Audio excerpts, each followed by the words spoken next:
Halo, selamat pagi pemirsa. Saya Putri Sukmendasari kembali hadir dalam memperbarui informasi Anda pada serangkaian program berita terkini pada pagi hari ini. Berita pertama, Bank Indonesia atau BI menyatakan pertumbuhan uang beredar dalam arti luas meningkat 8% sepanjang September 2021. Pertumbuhan jumlah uang beredar ini lebih tinggi dibandingkan dengan pertumbuhan uang beredar pada bulan sebelumnya, yang sebesar 6,9%. Hal ini mengidentifikasikan likuiditas perekonomian di tanah air selama September ekspansif. Posisi yang beredar dalam arti luas pada September tercatat sebesar 7.237,3 triliun rupiah. Pertumbuhan ini ditopang oleh tingginya komponen uang beredar dalam arti sempit sebesar 11,2% dan uang kuasi sebesar 4,5%. Selain itu, pertumbuhan uang beredar juga dipengaruhi oleh penyaluran kredit yang tumbuh 2%. Penyaluran kredit pada September lebih tinggi dari pertumbuhan penyaluran kredit pada bulan Agustus sebesar 1%.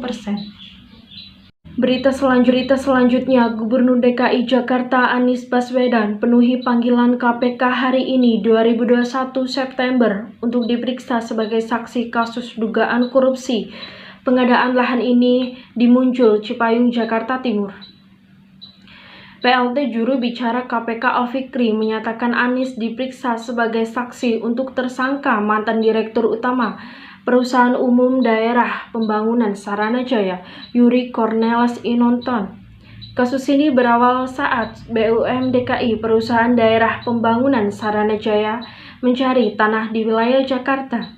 Pengadaan tanah ini awalnya ditunjukkan untuk pembangunan proyek rumah DP 0% yang menjadi janji kampanye Anies Baswedan.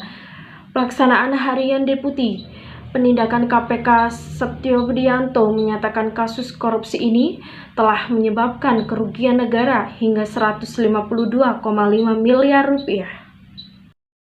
Hadirkan pesona alam khas pegunungan dengan indahnya pemandangan Waduk Malahayu, objek wisata alam Kalibaya Park.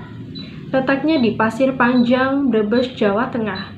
Tak hanya tawarkan keindahan suasananya, di sini pengunjung bisa menikmati ragam fasilitas seperti gardu panjang, menara pantau, dan padang savana. Atau bisa juga menjajal wahana permainan ATV dan outbound.